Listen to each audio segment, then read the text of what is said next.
This is the Project Management Podcast. We bring project management topics to beginners and experts. Find us on the web at www.thepmpodcast.com or send your emails to pmpodcast@gmail.com. Hello and welcome to the second recording of episode 76. I am Cornelius Fichtner. This is the Project Management Podcast for the 8th of September 2007. Nice to have you with us. Yes, I said second recording because when I recorded it for the first time, I actually forgot to press the record button. Oh, well. Today, we are featuring a project management conversation with Cindy Sabin, PMP. We talk about the lessons learned from one of her past worldwide projects. We hear about the importance of keeping the communications flow on such a project going, as well as the need to understand who the decision makers and sponsors are. Then we move on to Cindy's current project. At the moment, Cindy is in transition to a new job, and she views her situation as a very large project. The product of this project is, of course, herself, and she discusses with us the 3 steps she identified for this journey of finding her next job. The second recording of today's episode is sponsored by BOT International, the provider of processes on demand. Are you setting up a PMO? Such things as PMO processes, policies, best practices, templates and tools, tips and techniques, executive dashboards, etc., etc., etc. can be quite time-consuming to put together in a usable manner, not to mention maintain.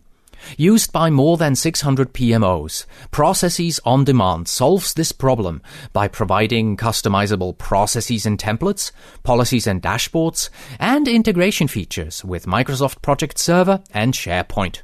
Installs in minutes, fully customized in a day. To learn more, visit www.botinternational.com.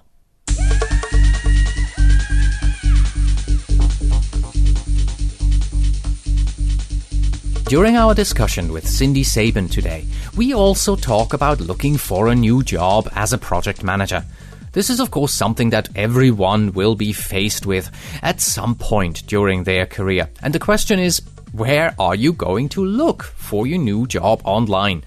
I mean, we all know Monster.com or Dice.com with thousands of jobs from all kinds of fields. But what if you are looking for more targeting, more specialized search engines on jobs? Well, I looked, and I found www.projectmanager.com. One section of their website is dedicated solely to job searches.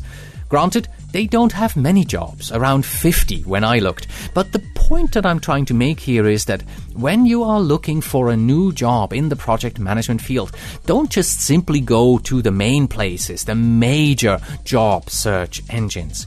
I found projectmanager.com in less than 5 minutes, and I bet that if you go to your favorite search engine out there and you look for a targeted job website in your area of the world, you can easily find it as well. The next items here on the list are more news than helpful resources. If you remember, in the early days of the podcast, we had a lot more news. But we realized that news gets old rather quickly.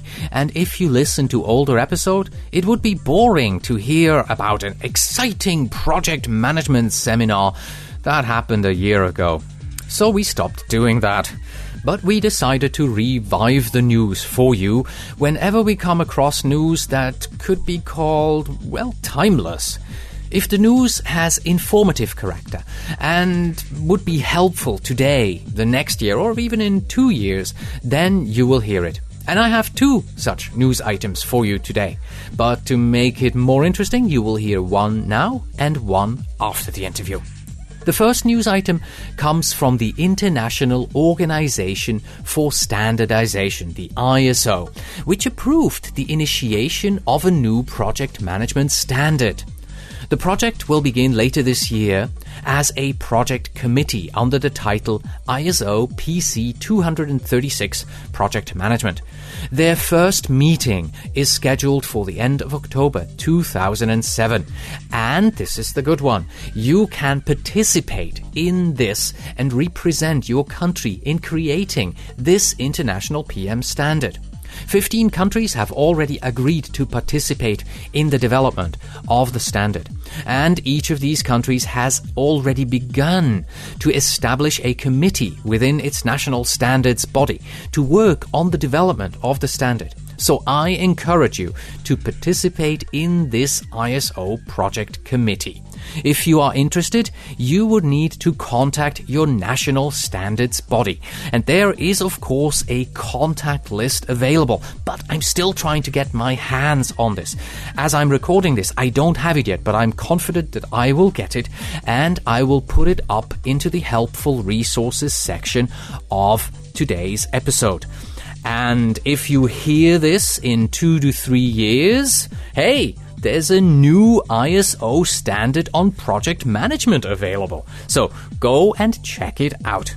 As always, if you would like to look at these helpful resources in detail, then please surf over to our website, thepmpodcast.com, and click on the helpful resources link that you find at the bottom of the episode. And as a reminder, today is episode number 76.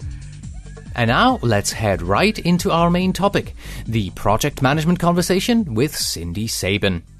Cindy Day Sabin is a certified project manager with over 20 years' experience at a Fortune 500 high-tech company.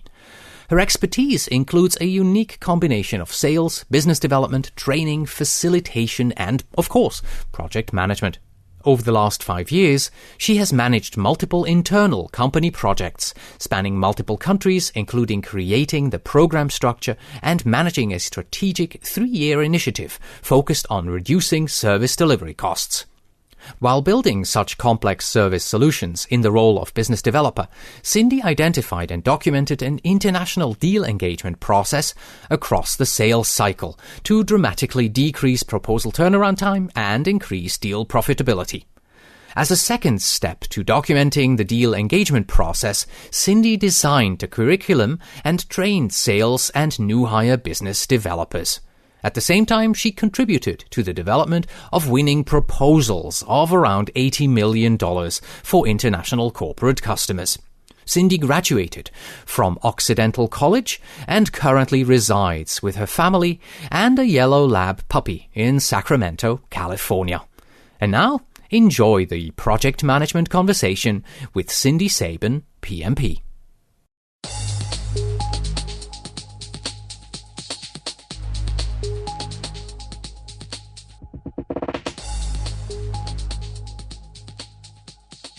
Fellow project managers, today we are talking to Cindy Sabin, who is a project manager out of Sacramento, California, here in the United States. Hello, Cindy. Welcome to the program. Hello. Thanks for having me tonight, Cornelius. Oh, absolutely. It's a pleasure. It's a pleasure talking to you tonight. Now, Cindy, you're currently unemployed, right? You're looking for a new job. Yes, I definitely am looking for a new job. I like to politely say I'm in transition from one position to a new adventure. You're in transition. All right. And before we get into that, let's take a few steps back and let's take a look at the last project that you worked on in your previous company. What was that all about? Well, I was developing a curriculum for a group of new product managers, and we needed to figure out a way to update them on some new processes for developing collateral. And collateral for many people would be sales materials and the process that needed to go through the development of it. It was a very short-term project. It was 3 months with a new set and rules coming out very quickly.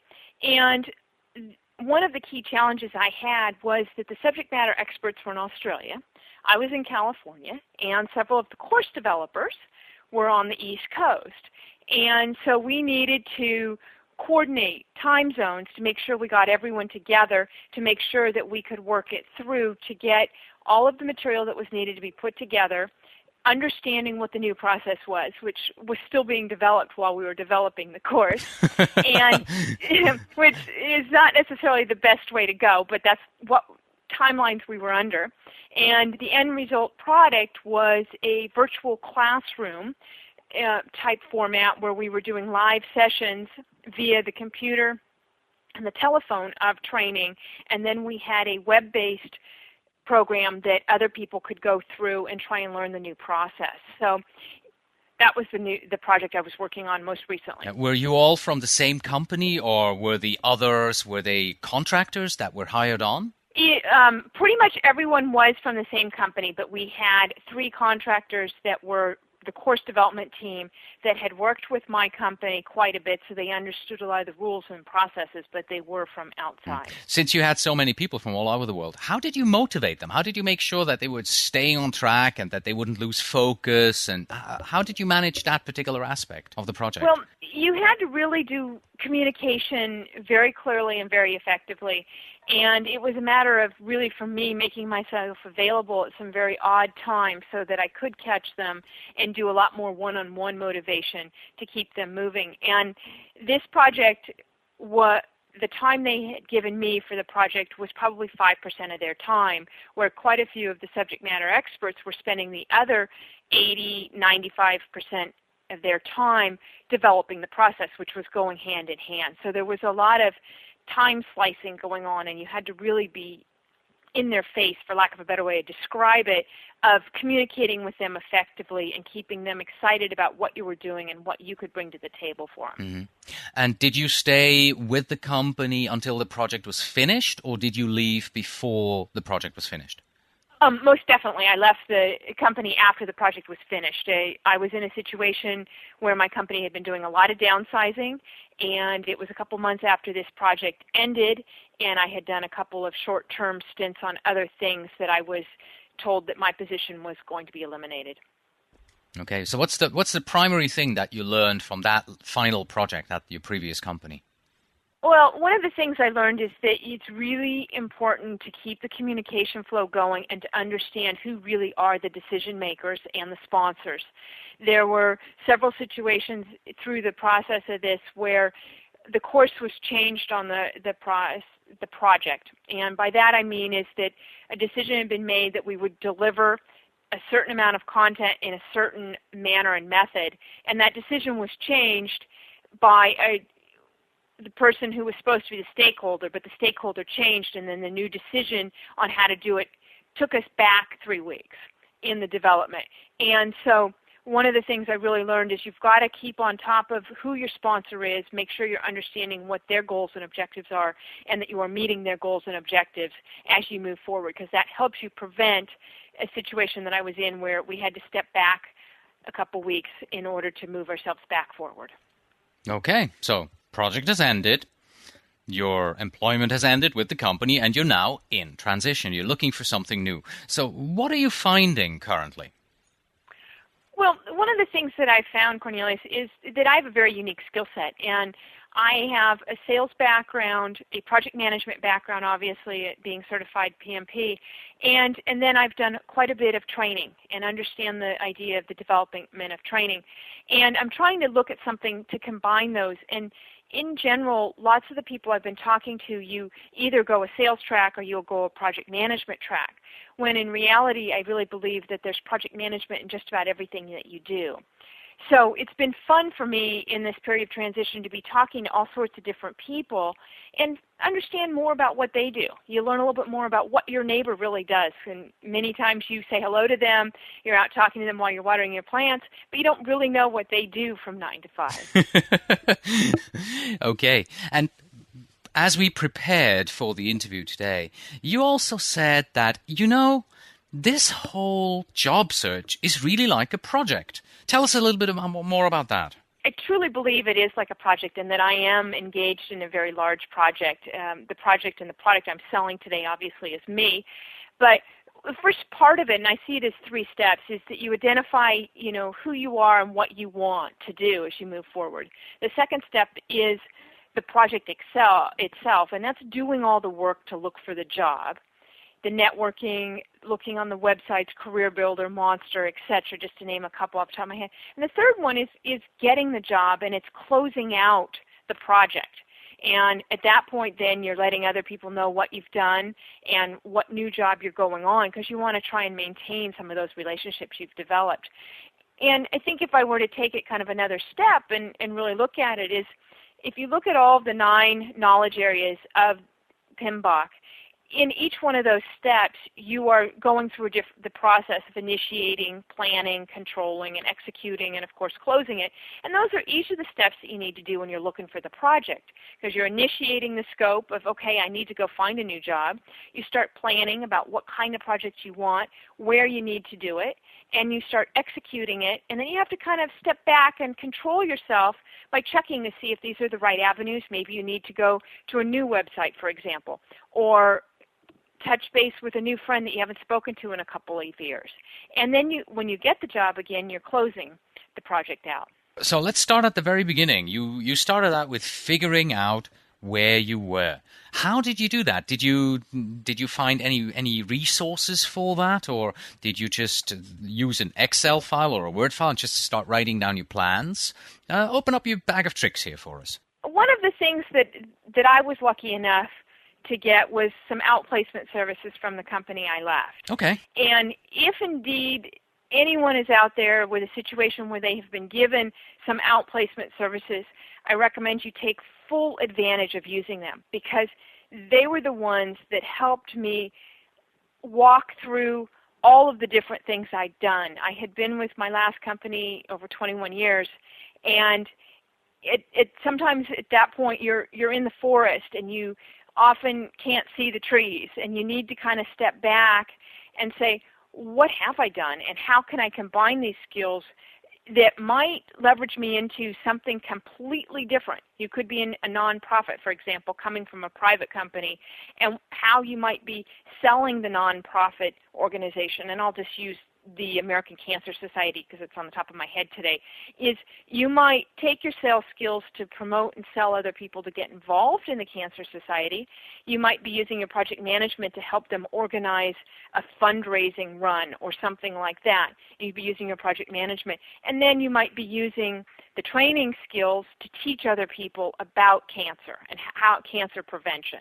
So those would be all things that would be transferable to move it back into a nonprofit type organization.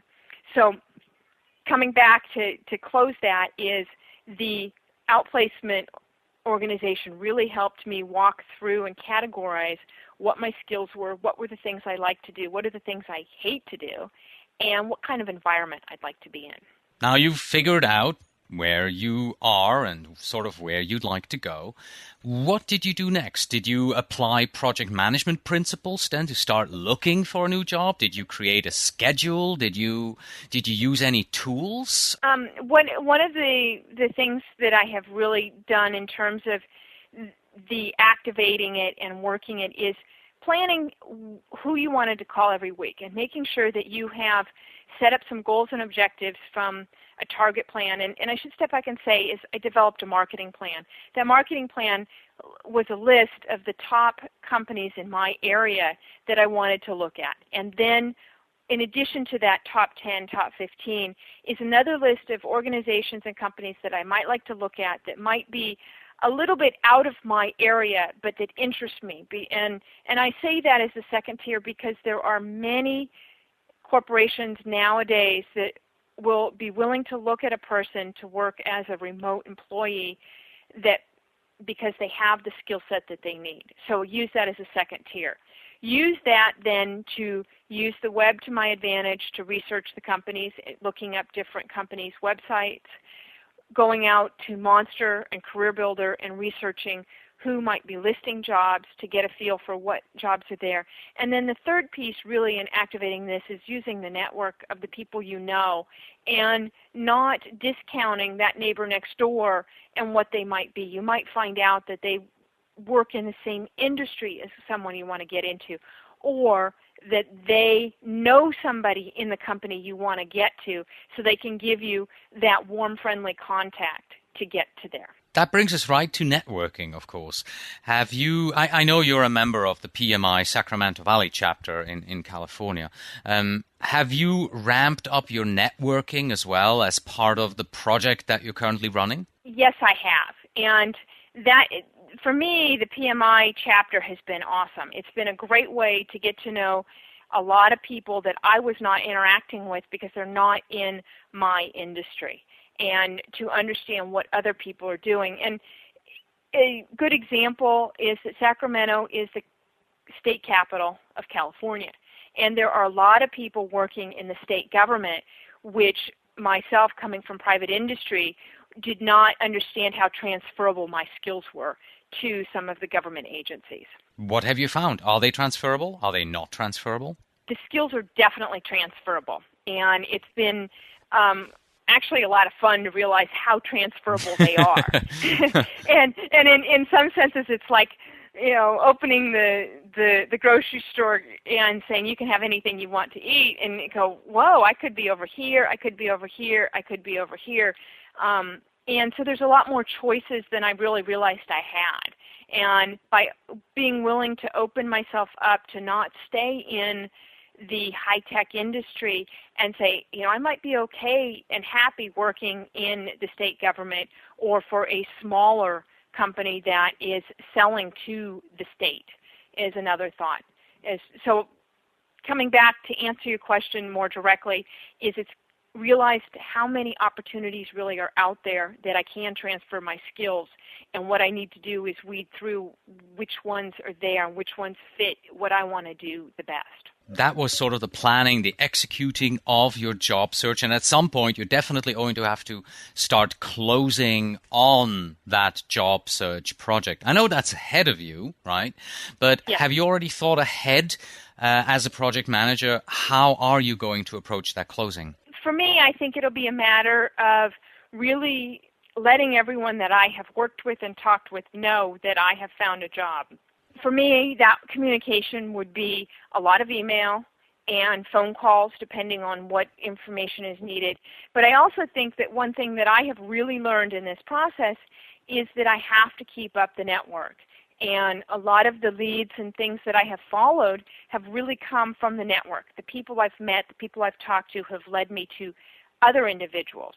And so I think that's really important, is even though you close it out and say you've got a new job, it's important to keep up talking to those people, letting those people know what you're doing and how it's going, so that if indeed an opportunity comes up in their particular company, they will think of you. So never stop networking. That's basically what you're telling me. Yes. Okay. Now, tell me, what is your passion in project management? What kind of a job are you looking for? Where would you be absolutely at your happiest?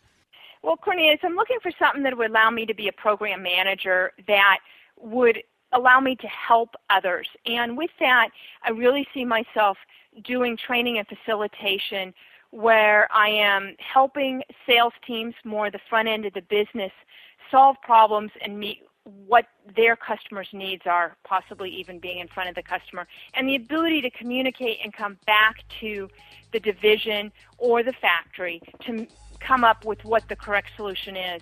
I've had quite a bit of experience in the worldwide marketplace, and do see myself possibly kind of getting back into that because I enjoy working with different people from different cultures. So I think that's pretty much what I'm looking for, something that will allow me to use all of my skills and still be helping other people solve their problems doing training and facilitation. Wonderful. Thank you very much for your time today. I really appreciate you taking some time out of your busy schedule of looking for a job and talking to us here on the podcast. I enjoyed myself. Thank you. You're welcome. I've enjoyed it too. And that was our conversation with Cindy Sabin. Before we go, here is the promised second news item, and it comes to us from the PMI Certification Department. They announced that the Program Management Professional, the PGMP credential, will be made available to the public as of October 1st, 2007. It's been 2 years in the making, and the credential is now fully tested and has met the PMI's acceptance criteria to take its rightful place in the PMI's family of credentials, where we have the CAPM, the PMP, and now also the PGMP. Candidates from 16 countries participated in the PGMP pilot, which completed in early August. And one of the candidates pretty much took the words out of my mouth, what I wanted to say about the PGMP. His name is Ajaybir Singh. He's a PMP, of course, also a PGMP now, and he comes from New Delhi in India. And he says, though the PGMP is not as well known in organizations and the industry today, it is the need of the hour and will become essential to succeed in projects and programs. And this is how I see it as well. Today, the dominant PM certificate is the PMP certificate. But the PMP is knowledge-based and not experience-based. The IPMA, granted, they do offer several such experience-based certifications. But we have to admit that at the moment, at least, the PMI has more momentum and an extremely active member base. So I predict that while the PGMP will never reach the heights and numbers of the PMP, it will become a requirement when you are hiring a program manager. So in 2 to 3 years' time down the road, let's review this and let's see if my prediction here was right. Find out more about the PGMP on the Career Development section of the PMI.org website. And that's it for today. Thank you very much for listening. As always, you can find us on the web at thepmpodcast.com. And if you are a project manager who wants to become PMP certified, you can visit us at pmprepcast.com. In our sister podcast, we teach you concepts, tools, and techniques that you need to know in order to pass the PMP exam.